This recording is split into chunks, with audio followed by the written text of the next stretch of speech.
Good afternoon, everyone, and welcome to the Governance, Audit and Standards Committee meeting. I'm Councillor Ian Holder, Chair of this committee. I'd like to draw your attention to the following. Housekeeping. If the continuous fire alarm sounds, please evacuate the room and public gallery by the stairwells. Do not attempt to use the lifts.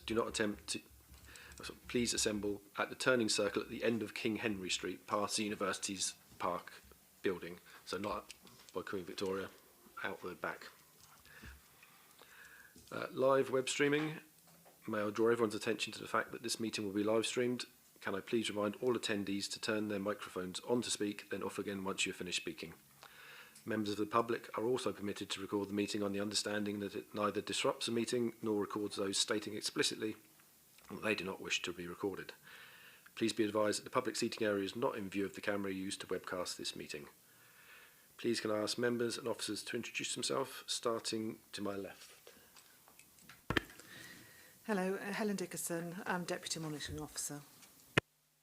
Councillor Russell Simpson, Hilsey Ward. Councillor Stuart Brown, Fratton Ward. Councillor Graham Heaney, Standing Deputy for Councillor Judith Smythe, who is absent, not able to be here today. Councillor Susie Horton. Richard Locke, Assistant Director for Procurement. Kelly Gates, External Audit Manager.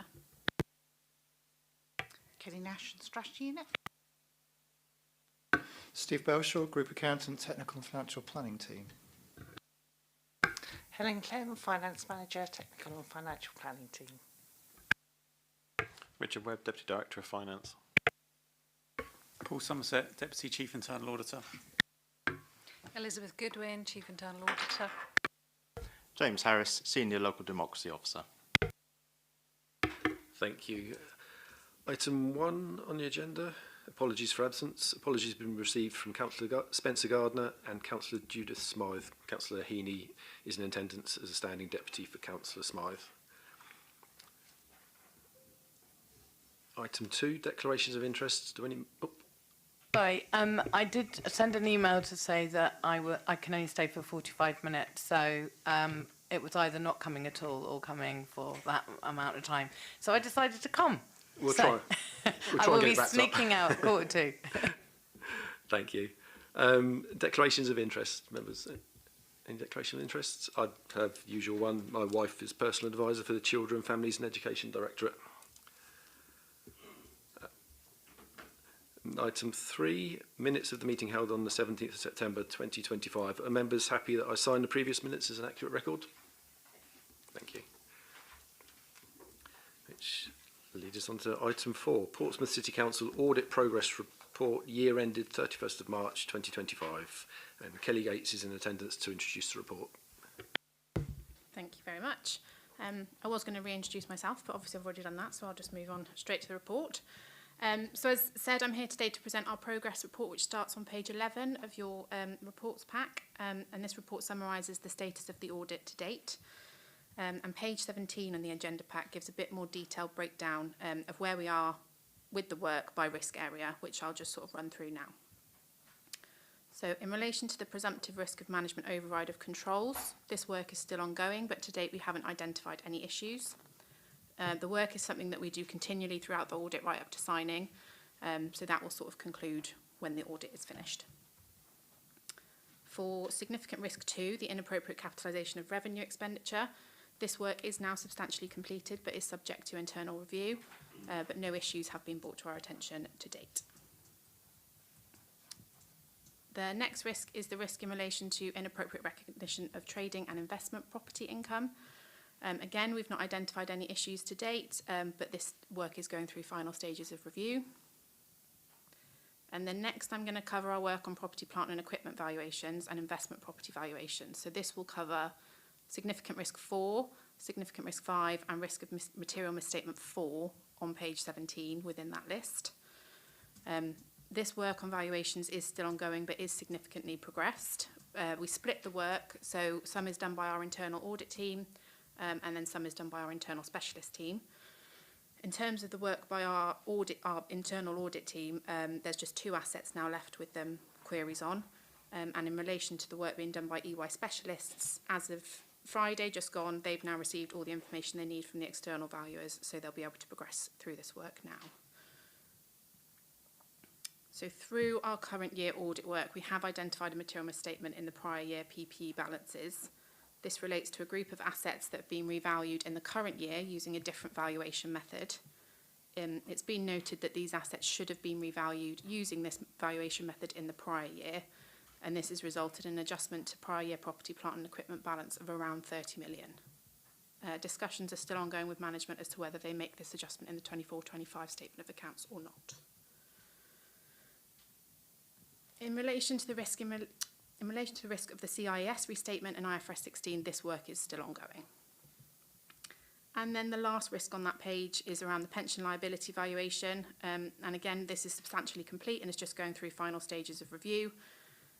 We note that management have received an updated IAS 19 report from the actuary following the production of the draft accounts. This was due to the actuary identifying an error in their original report, and it was updated reports received all across Hampshire. We've therefore completed our work based on the updated report, and there were no issues noted, but the statements do need to be updated to reflect those updated figures.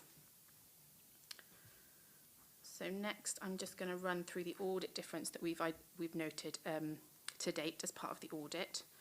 So we've noted 2 factual misstatements to date. The first is that gross income and gross expenditure have been understated by 1.5 million in the CIS due to an incorrect manual adjustment for trust fund balances. We note there's no impact on the net income and expenditure positions. The second factual misstatement is that cash and cash equivalents has been overstated on the balance sheet by 1.792 million due to a duplicate posting of a reconciling item. This has resulted in a corresponding understatement of the debtors figure on the balance sheet, and there's no impact on I&E. So next we have a projected misstatement in relation to expenditure, whereby we've identified a few samples that relate to either the prior financial year or the next financial year. This has resulted in a projected overstatement misstatement of 1.702 on gross expenditure. A projected misstatement is where we identify an error in 1 or 2 of our smaller items, and then we extrapolate this up over the representative population. We don't usually expect these to be adjusted for in the accounts because it's just a calculation. And then finally, I'm just going to run through disclosure misstatements that we've identified. So these do not impact primary statements. These are purely in the disclosure notes to the accounts. So first is the IAS 19 report, which I've discussed as part of the pension risk. So just to note that those changes do not impact the council's balance sheet. It's the return on plan assets figure and asset ceiling adjustment that will change by about 11.7 million. Then the second disclosure misstatement is in relation to property, plant and equipment. As part of our testing, we've identified an asset which no longer exists at the council. This asset had been fully depreciated in the council's fixed asset register, and therefore there's no impact on the balance sheet, but there is an impact on the gross book value and the accumulated depreciation in the note in the accounts. This was a projected misstatement again and resulted in a 2.135 overstatement of PPE in the note. Next is a disclosure misstatement in council dwellings, in that the council dwellings additions is understated by 2.3 million. This is due to the timing of the review of the completed capital schemes programme. So this takes place in early February, and therefore any sort of completed schemes in late February and March aren't captured in that review. So the 2.3 million adjustment is due to a 2.68 million adjustment from February and March 25, whereby items not included should have been, and then a £369,000 of 23-24 additions that have been included, which should have been in the prior year. And then finally, we've noted a change in disclosure note 8, whereby the line investment property income and changes in fair value should be reduced by 5.4 million, and fees, charges and other service income needs to increase by 5.4 million. And that's just due to a double counting in the calculation for this note. So as already stated, our audit work is ongoing, so we'll continue to collate any adjustments and then report these as part of our audit results report. Nearly done from me, I promise. Moving on to section 2 of the report on page 20 of your reports pack. This summarises the work completed in relation to our value for money. So as you're aware, as part of the external audit, we're required to consider whether the council has made proper arrangements to secure economy, efficiency and effectiveness on its use of resources. We have now completed our detailed work and have identified one significant weakness. This significant weakness relates to the self-referral to the regulator of social housing and subsequent regulatory judgment. So Portsmouth Homes self-referred to the regulator on the 9th of September 2024 when it became apparent they were not in compliance with newly revised standards. This resulted in a regulatory judgment of C3, which indicates there are serious failings in the landlord delivering the outcomes of consumer standards. I note that the Council is undertaking a significant amount of work to remedy these issues and are working closely with the regulator to resolve these. This will be reported on in more detail as part of our auditor's annual report. We'll continue to work alongside management and get the audit finalised as soon as we can, and appreciate their continued support in helping us do this. Happy to take any questions. Thank you. Members? Councillor Brown. Thank you, Chair. Kelly, thanks very much for the update there, particularly looking at the PPE adjustment of 30 million, but also the other adjustments that have been made. It might not be your place to answer this, but I'll ask it through you to any colleagues that might know the answer. Do we have any reassurance that steps have been put in place to make sure that those sorts of adjustments aren't necessary in the future? It was was it a miss using the wrong method for the evaluation? So do we now know that for similar assets they'll be valued using the correct methodology in the future? Yeah, I will pass over to the management for that if that's okay, just because it's their accounts to sort of review and make sure. Hi, thank you.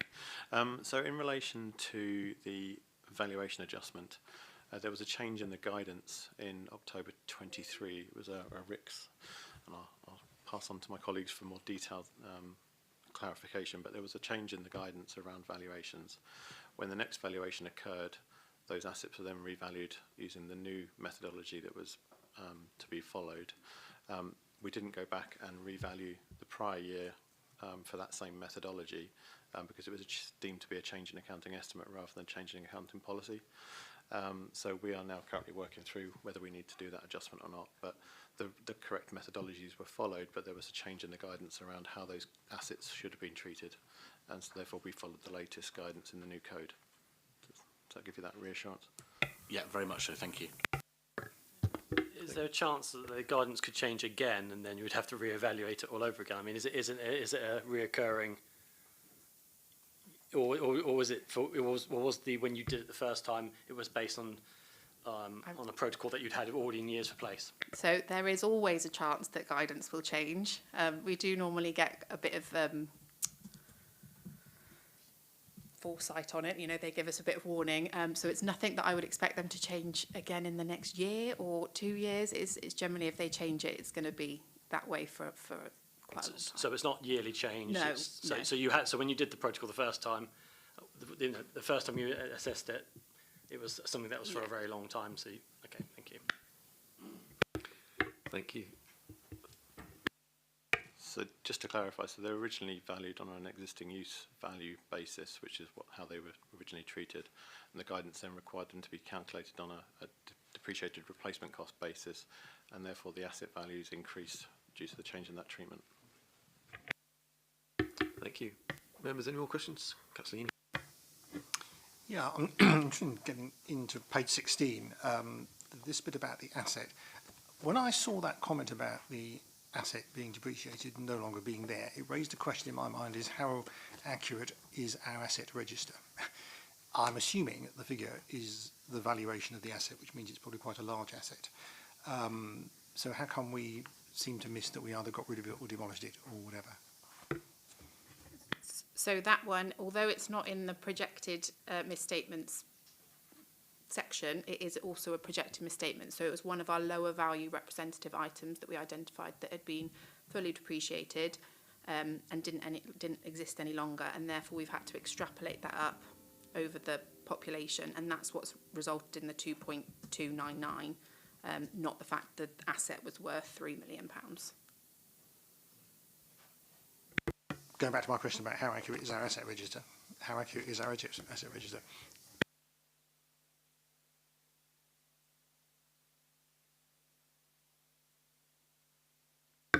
As far as we know, it's accurate. but we are limited on obviously the information that is shared with us. So based on the information we have, it is accurate. As far as we know, it's accurate until we find out it's not. Would it be helpful just to say that it is in the internal audit plan to have a look at asset valuation and registration? And when I say the valuation side, we're not going to cross over the boundaries with what external audit are doing. We're looking at it from a skills perspective, an insurance perspective, and an accuracy perspective. But we'll bring the results back to you in due course. Thank you. Can I come back? I mean, one of the reasons I asked this question is because we have quite a lot of assets, you know, buildings, etc., and maintaining them is a problem, as we know.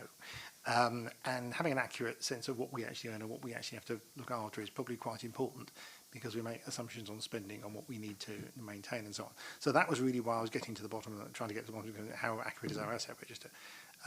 Admittedly, you know, we acquire buildings, we sell buildings, but I would hope that we have a pretty accurate record, because the last time we changed councils was in the 70s, and we shouldn't really have to, you know, work out whether somebody has given us something or not given us something in a transfer. So I am a bit concerned about the idea that, you know, because we may want to make sure we dispose of assets we no longer need, because if we're having to maintain them and they're no longer serving purpose, we need to make sure that we make, you know, best use of it. Thank you. Members, any other questions? No, in that case, members, are we happy to note the report and the comments of the committee? Thank you. Kelly, you don't have to stay if you don't want to. Thank you. And move on to item 5, Treasury Management Mid-Year Review 2025-2026. Richard Webb, Deputy Director of Finance and Resources, and Helen Clem, Finance Manager, are in attendance to introduce the report and answer any questions. Members have read the report, and is there anything you wish to add? So thank you, Chair. Just that this is, as you said, the mid-year Treasury Review. It will be coming here just for noting before going on to Cabinet and Council. There are no breaches. We still continue to operate within our boundaries, and we are not taking on any new borrowing at this time. This is something that we continue to monitor closely, as we do with how we evaluate any surplus cash that we may have. Happy to take any questions. Thank you. Members? Councillor Brown? Not a question, but it's the same comment that I make every time this comes up, which is I'm very relieved to see that we're using less than 2/3 of our operating limits, so making sure we're sticking well within our borrowing cap. Thank you. Members, any other questions? Thank you. Members, the recommendation is that the Council's Treasury Management activities remain within the Treasury Management Policy 2025-2026 in the period up to 30th of September 2025 be noted, and that the actual Treasury Management indicators as at 30th of September 2025 set out in Appendix A be noted. Is that noted, members? Thank you. Moving on to item 6, Risk and Assurance Management Policy. Kelly Nash, Corporate Performance Manager, is in attendance to introduce the report and answer questions. Is there anything you want to add? No, thank you, Chair. I think the report covers it. It comes round to governance audit and standards every 2 years for refresh and approval.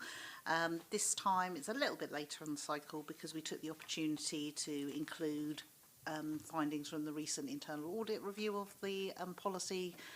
So those are now fully incorporated into the document that comes before you. The report covers the key areas of change that have been made, and those things you'll see differently, so happy to answer any questions. Thank you. Members, any questions? Councillor Heaney? On page 48, the third point down talks about with robust risk management things can go wrong, and it says where the council has been impacted by unforeseen risks, it will undertake learning exercises to use these to assess reoccurrences, etc., etc. Do we keep a record of when we've done that, and where is it reported to when it happens? So quite often such things are recorded almost within either the project or initiative area. I'm not aware there's a single log of that learning, but happy to take that away and see if there's something we can bring together.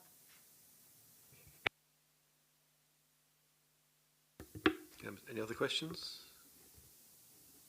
No. Thank you. Members, the recommendation is that the Governance Audit and Standards Committee approves the Risk and Assurance Management Policy. Do I have a proposer and a seconder? Thank you. Is that agreed, members? Thank you. Item 7, Internal Audit Performance Status Report to 4th of November 2025. Elizabeth Goodwin, Chief Internal Auditor, and Paul Somerset, Deputy Chief Internal Auditor, are in attendance to introduce the report and answer questions. Members have read the report, and is there anything you particularly wish to draw the committee's attention to? Thank you, Chair. It's our standard audit progress report up to the 4th of November. Based on page 65 of your pack, we are on course to complete the audit plan in time to give you the annual audit opinion next year. Page 67 of your pack, we have had a few small changes to the audit plan, which are detailed there. And the remainder of the report is the work we have completed since the last meeting and the results. Happy to take any questions. Thank you. Members? Councillor Brown. Thanks very much indeed. Just looking at the audits removed from the plan, particularly the first one, if we're now using software in regards to mandatory training, will there be a plan to audit how effective that software is in a future cycle? Potentially, yeah. We were part of the project that was implementing that software throughout, so we could understand what it was doing, and now obviously at a corporate level it's being monitored. So at the moment we don't have it in the audit plan to look at that software, but in future years we will consider it like we do with any other audit. Thank you, members. No. I think it's good to see that the high risk exemptions for the last audit were closed off quite quickly, all resolved. Is there anything particularly concerning that you've come across recently? Not off the top of my head, Chair. No, and we don't have anything floating around in the background just yet. But like everything, we have to wait until we've pulled everything together to bring forward to you. So no, there has been reasonable movement across the piece with a number of activities and areas. Thank you. In that case, if there's no other questions, members, it's recommended that the Governance, Audit and Standards Committee's notes the audit performance for 2025-2026 to the 4th of November 2025. Is the report noted, members? Thank you. On to item 8. Protocol for determining the main opposition group in the event of equal political group sizes. James Harris, Senior Local Democracy Officer, is in attendance to introduce the report. Thank you, Chair. The committee will no doubt recall that it considered this report on the 9th of July, with a recommendation put forward to the 15th of July full council meeting. Before the full council meeting, it was agreed by group leaders that the item be withdrawn from the council agenda to allow this committee the opportunity to consider the matter further. At the July meeting, the committee resolved to recommend option 5 to council, namely, in the event of a tie, the main opposition group leader being determined based upon the number of seats won by their group at the last regular election. As background context, there is no national standard for such a protocol, with the majority of councils not having a protocol within their constitutions. Whilst there are many ways that the matter can be determined, none of which are right, none are wrong, options 1, 2, 3, 4, and to a lesser degree option 7 within the report have all been adopted by other councils and therefore have some precedent. In making a recommendation to council, the committee may put forward one of the options contained within the report, or it may devise an alternative recommendation. Once a protocol is adopted by full council, it will take immediate effect and be added as procedural guidance to the council's constitution. Thank you. Thank you, members. Councillor Simpson. Thank you. I'm very disappointed this has come back, Chair. I mean, we spent a good 30-40 minutes discussing this in depth. It wasn't rushed. We looked at all the options, we discussed all the options, and then we came to an agreement which we thought was best based on how we run elections currently with first past the post.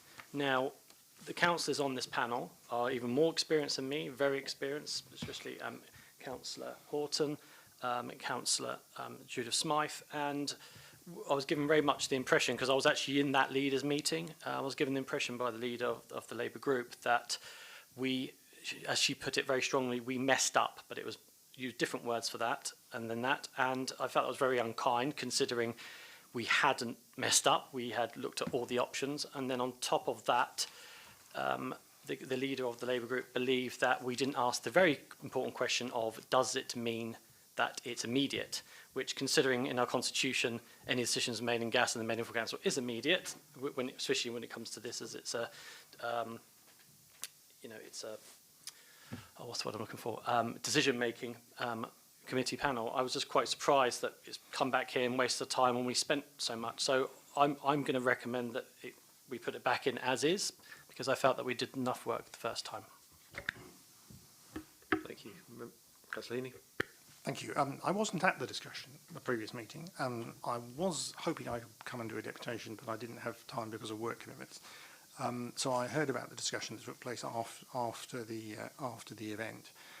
I mean, I'm not going to revisit that in any detail because obviously I wasn't here, and I obviously understand some people are unhappy about what the council eventually decided to do. But it's important to remember that the decision about any amendments, either additions or changes to the constitution, is the responsibility of the council. It is not the responsibility of this committee. They can recommend, but council makes the final decision. I wasn't involved in the group leaders meeting, but obviously the group leaders presumably all agreed that they would not wish to take the matter further forward. So looking at the report, it seems to me there are two elements to this report really. One is the notion of, do we actually need to have an opposition leader designated within our system? And then if there is a situation where political party groups end up with equal numbers and it's not clear that there is one leading group, how do we then deal with that situation which has arisen? Obviously, with more parties, that may well happen more often in the future. In terms of deciding about whether we have an opposition group identified and a group leader identified, I think this has been the situation with Port City Council for very many years, and I don't see any particular reason why you'd want to change it. If you were to change that, you'd also have to change the allowance system, because our allowance system makes reference to leader of the main opposition group and then talks about other group leaders with certain numbers of members. So we would be complicating things if we decided not to continue with the current practice. And there is many good reasons for that. An opposition group, if it has reasonable size and then increases its numbers, potentially could become the administration. So in a sense, there is a reason to have that. So I think probably we wouldn't want to mess about with the designation. I think there's probably no reason to do that, because I think that would mean further changes and consequences, and that might even mean increasing the amount of allowances because you're going to equalise them all. But I'm just suggesting let's not go there. In terms of actually the proposals that were in the report, I'm not going to go through them all in detail, but I want to pick out a couple. Option 7 was a decision that the decision should be made at council, and I know Councillor Pitt, who is the leader of the council, wasn't at all happy with the idea that the administration should choose who should be the opposition group, and I quite agree with him. I think that is not an appropriate method for doing it. It puts the administration in a position where a decision they don't really need to make. So I think we can certainly rule that one out. So I've ruled out option 1 as well in that sense, because option 1 no longer defined. I think we should continue to do that. What we could do, as it says, is have alternates. Now, because we have annual elections, alternates would work on relatively short periods of time, effectively a few months. So I think in many ways that doesn't really work. Alternate would work in a council that had all-out elections, because you'd have a 2-year period when one group was the opposition and a 2-year period when the other group was. So I think that is more appropriate to a new council. And of course, you never know. We're probably going to have to rewrite our constitution for a new council, so we might want to consider that if that happens to be the case. Option 5, which is the one that was, option 6 is the tie-break with a toss of the coin. I mean, I think that's too random. I can understand doing it for an election on the night when you have no other possibility of making a choice, because you can't rerun the election. But on this case, I think that is much too random. We do have another alternative. So the two options are seats won or votes cast. Now, seats won you're more likely to get a situation where you may end up with groups winning the same number of seats. Votes won allows for more discrimination, and that's why I think votes won is the one that should be the decider. It should also be the decider because essentially it's the decision of the people who have voted in the city at an election. And whilst percentages of votes can be the same, I've done lots of analysis of voting, and depending on how many decimal points you want to go to, it's pretty likely you'll end up with one group having more votes cast for it across an election than another group. I've never found a situation where there's been an equality of that in that. So that's why I think option 4 is actually the best one to choose, because it's clearly related to the votes that took place at the last election. And whilst you can say, well, we decide on seats now because of the situation, I just think at the end of the day, the seats one is like, it could well end up with equal numbers won at an election, and then you've got to have another mechanism for choosing it. So I would most definitely go for option 4. I think logically that makes the best choice. Councillor Simpson. Yes, with all due respect, Councillor Heaney, I mean, we discussed all of this in a lot of detail. Interestingly enough, when this discussion started, I came in as, I suppose, my group's representative of saying we were happy to share it, but Councillor Smythe was adamant it had to be option 4 because that's what her group decided. And in the end, we decided, considering it's first past the post, that's what best makes sense. When it came to the sharing, by the way, even Judith suggested that because if you did have 2 opposition leaders, the actual opposition, the allowance was actually split between both the leaders, so it wasn't that was Judith's actually idea as well. If we were to go with that, so I started with 1. Judith started with another, but then Councillor Horton, if she doesn't mind me saying, suggested actually option 5, which I second, and all what you've said respectfully was discussed in detail, and in the end we came to the conclusion of option 5, which actually neither myself or Judith suggested. Thank you, members. Councillor Brown. I think probably just worth bringing up, I think if memory serves, this is something that happened 5 or 6 months ago, but if memory serves, I did vote against the choice of option 5, and actually mostly for the reasons that Councillor Heaney has stated. Option 4 does actually give a more robust and future-proof option. As Councillor Heaney just mentioned, if option 5 is adopted and we have 2 or potentially even more groups gaining the same number of seats, another extra method of determining who the opposition is going to be will be required. And obviously option 4, it's still technically possible, but significantly less likely that will happen. Can I just add, we might be we are going to be a completely different council, so we don't know if this would even be adopted either way. I think we went with option 5 because it was based on the system we have now. We can look at the future, but we kind of can't look at the future because every decision we're making now could well change in 2 years. So I don't know.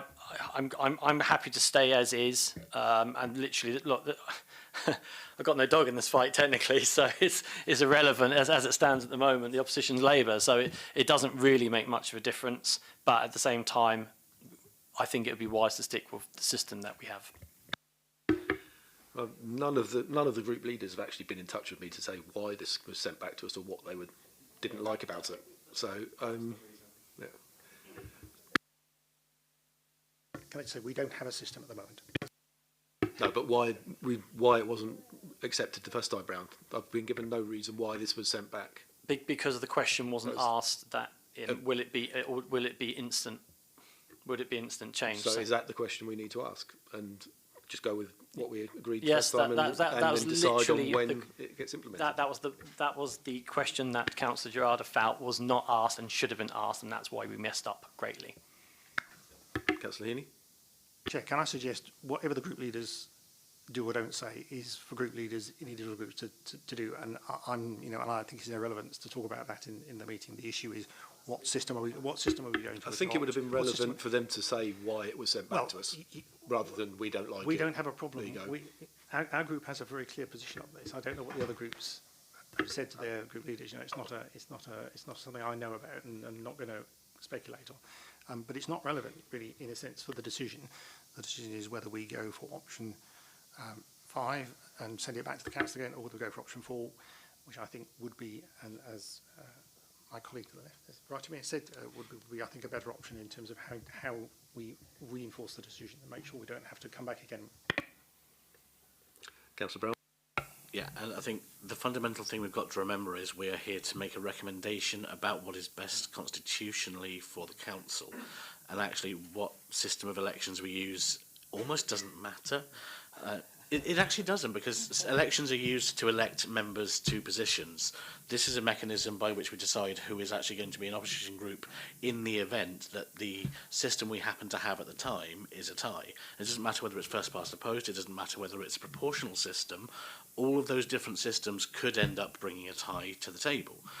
The number of votes is the most granular way of identifying the will of the electorate, after number of seats won. So personally, I feel that we should be looking at adopting whatever measure is going to give us the most future-proofing with the least number of arguments in the future.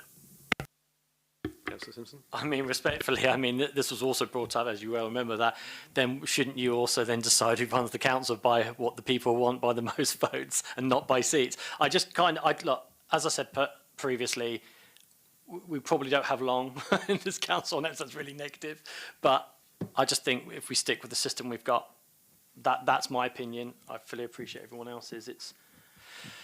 I think it has. I think it have to go down to a vote. I'd also like to say that given that we will most likely be looking at completely rewriting the Constitution in a couple of years' time anyway, I'm also not going to die in a ditch over this.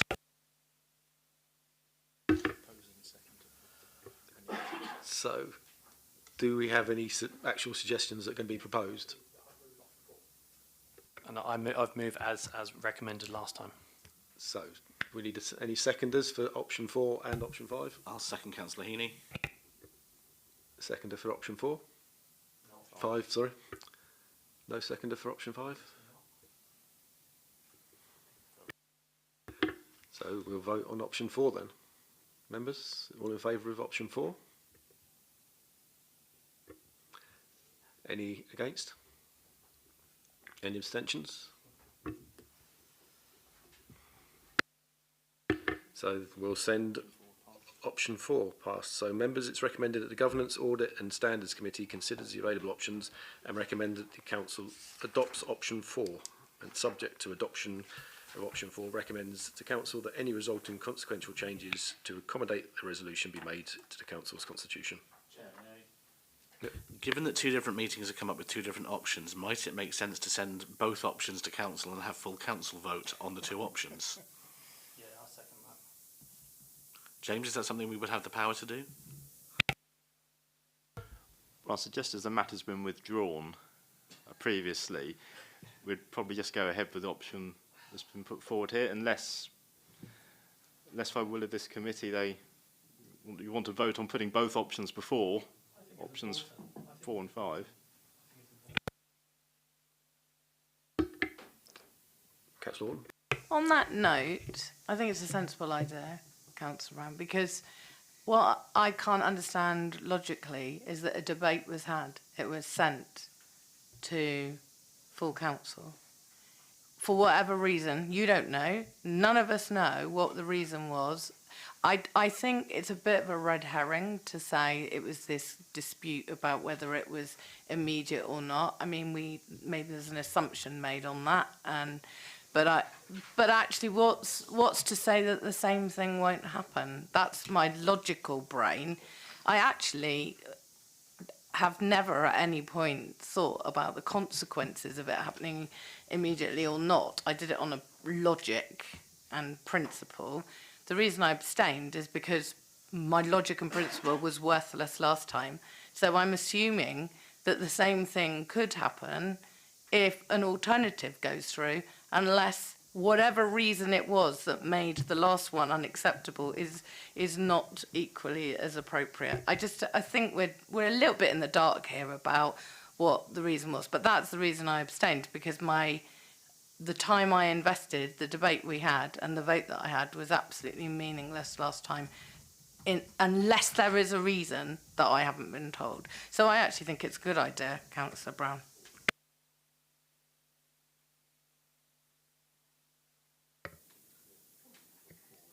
James, if we put forward both, is that possible? And then on on the condition that it goes down to a vote.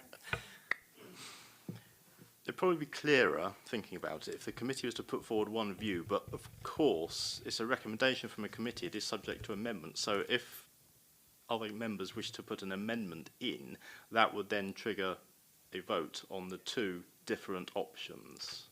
But I think it would be helpful if this committee put forward one view as already voted upon. Yeah, agreed. I think the report does say to give one option, and then we can amend that at council if anyone wants to. So we're happy to proceed that way? Thank you. All right, now on to item 9, broadening member eligibility for initial filtering panels. Helen Dickerson, Deputy City Solicitor. Yep.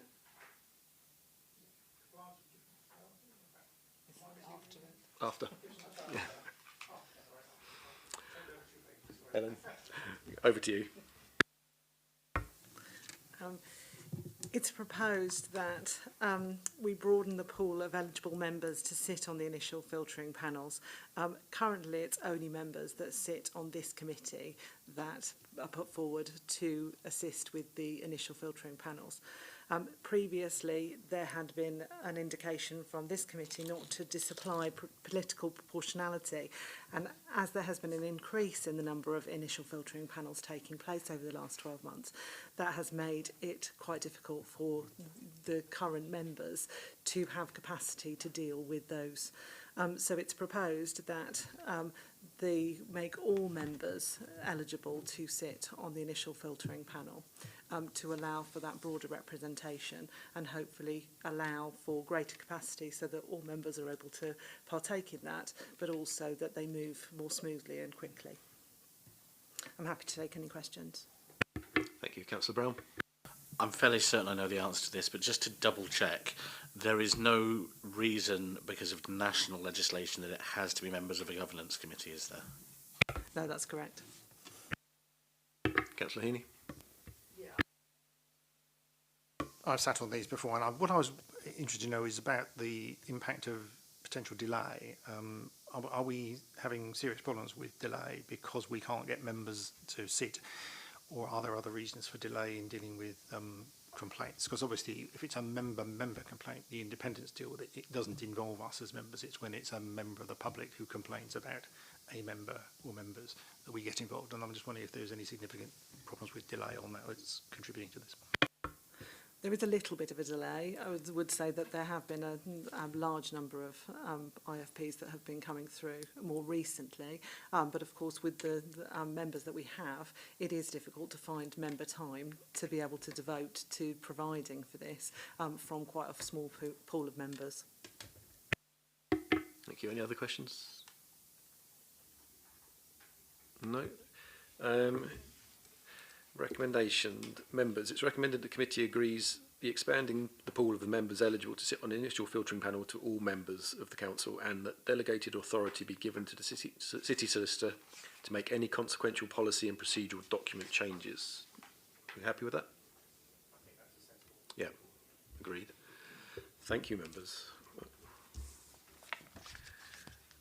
Now on to item 10, compliance with the Gifts and Hospitality Register. Helen Dickinson, Deputy City Solicitor, present to introduce the item.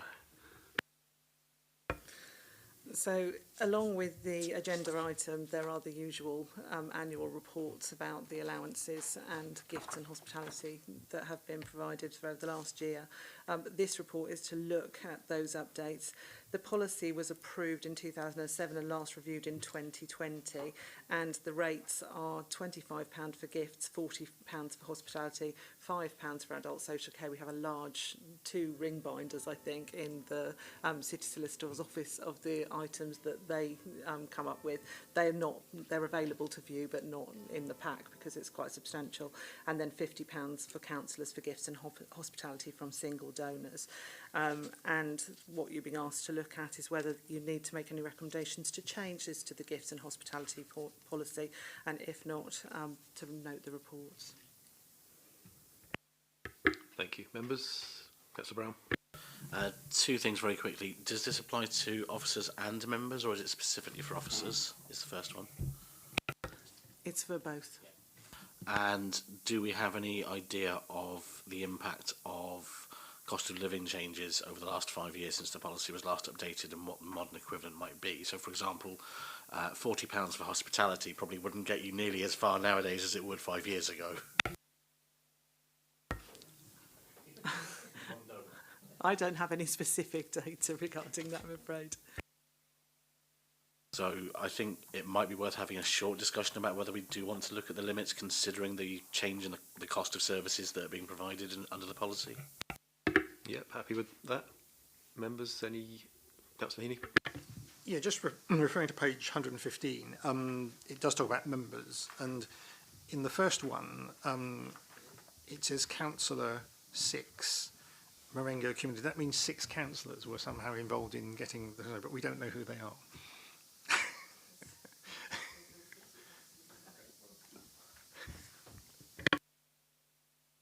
It would appear so, yes. Because I mean, all the other councillors are named, but those aren't. Is there any reason why they aren't named? I can say it wasn't me, that's for sure. It's not a. It's just a question of consistency. If we are naming councillors for those, I think we ought to name all of them. I can definitely check the specifics for you. Thank you. Councillors, did we want to discuss increasing the allowance?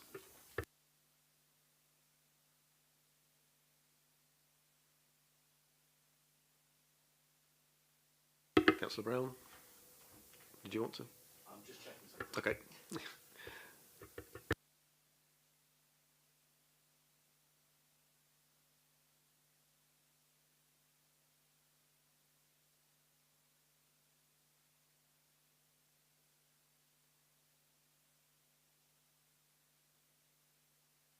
So using the marvel of technology that is ChatGPT, I'm asking it what £40 worth of hospitality in 2020 would be worth in 2025.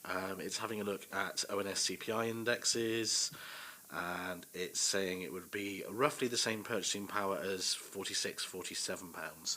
So I don't know, maybe you want to think about putting it up to 50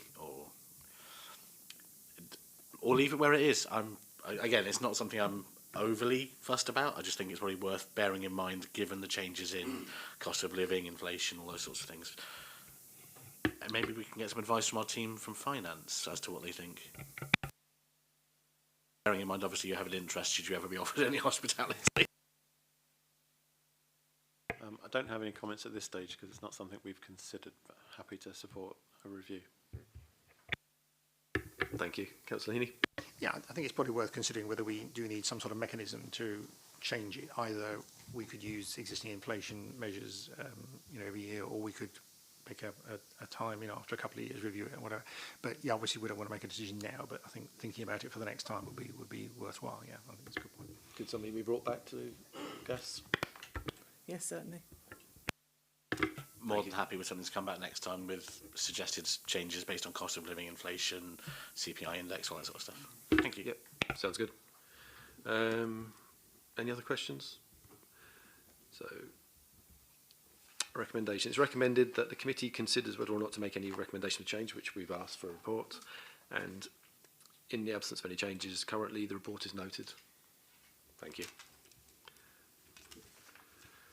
Right, item 11, exclusion of press and public members. The appendix to agenda item 12, procurement management information, contain exempt information as defined in part 1 of Schedule 12A to the Local Government Act 1972.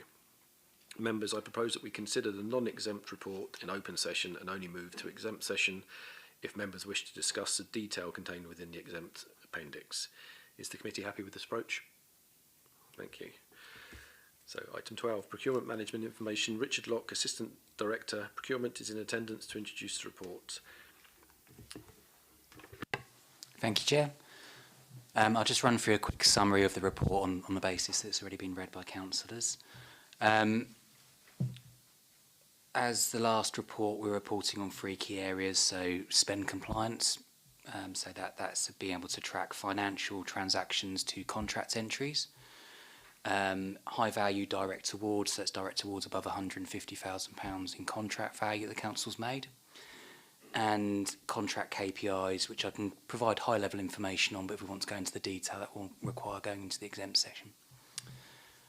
So in respect of the first appendix and first section of the report on spend compliance, we continue to have a really good position in relation to spend which goes through our Fusion Oracle system.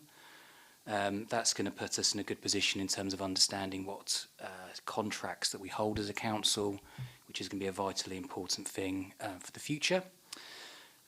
We've got work that we still need to do with the social care payments that are made through Controc.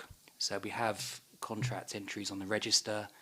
We don't have an automated process through the contract system that will block things going through unless it's matched. So it does require a level of manual entry. That's some work that we're continuing to develop, but we're going to need to prioritise it more in view of local government reorganisation and understanding what contracts we have in place for individual social care placements, for instance. Do you want me to open up for any questions in relation to the first section and then move section by section through? Yep, happy. Members, any questions? Councillor Brown? Just checking that my memory is right, but when I've seen this report in previous years, these percentages seem significantly better than they have been in the past. Is that the case? Yes. In which case, well done. Oh, Because thank you. whatever methods we're using to make sure these things are being compliant are clearly working, so I'm very reassured by that. I'll pass that on to the support team. They work very hard.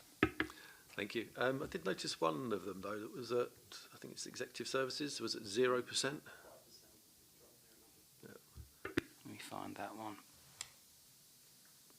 I think where that's got a smaller overall budget, a slight increase in the non-compliant spend means the percentages change quite significantly. Yes, that's correct. Yeah, so some of them are much more sensitive than others. So, yeah, for those lower spend budget areas, it only requires 1 or 2 transactions, and it can skew it. No problem. Thank you. Yeah, there's nothing that I've analysed of any concern though. There's nothing above £30,000. Yeah. Any more questions? Okay, shall I move on to the second section?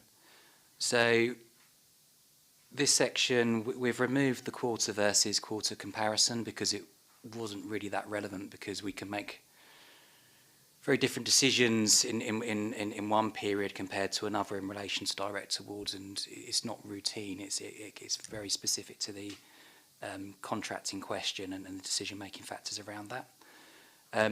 We've got a number of direct awards that have been made. They're all in the public report now, so what we've done since the last one is redact information to remove anything that could be commercially sensitive to increase transparency. We did that in the same with Appendix 1 as well for the first part.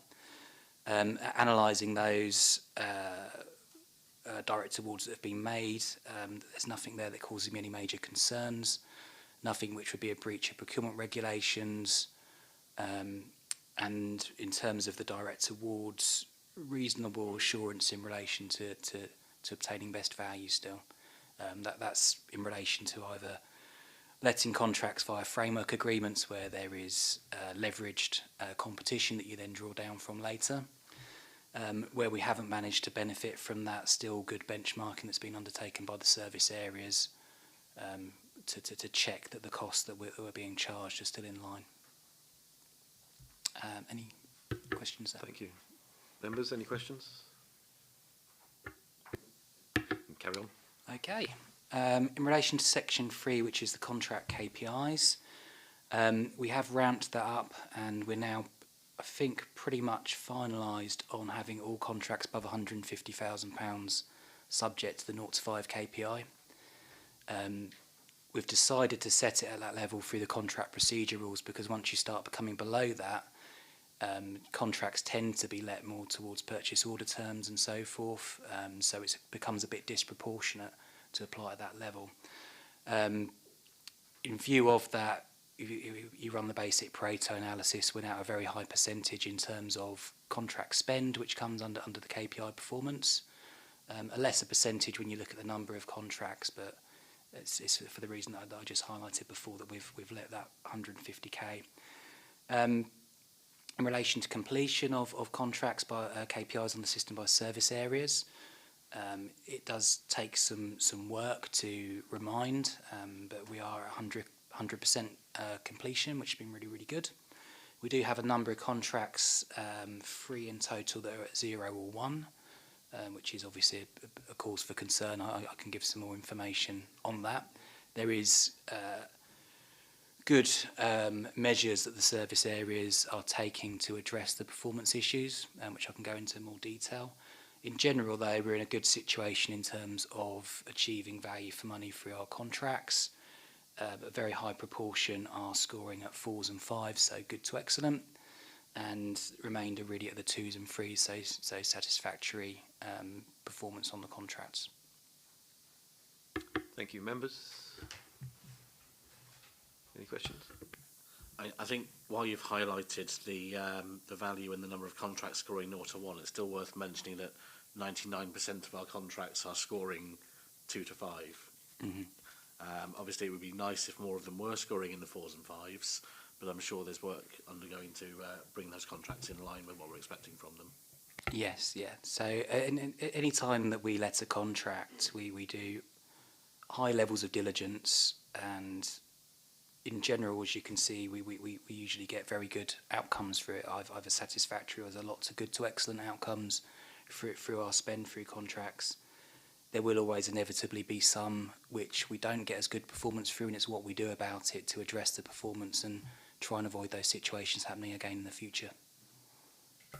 But for context of anyone who hasn't been paying attention on the live stream, 3 out of 336 is a pretty decent number to have who are not performing as we would expect, considering the quantity of contracts being given out, the variety of different people receiving the contracts.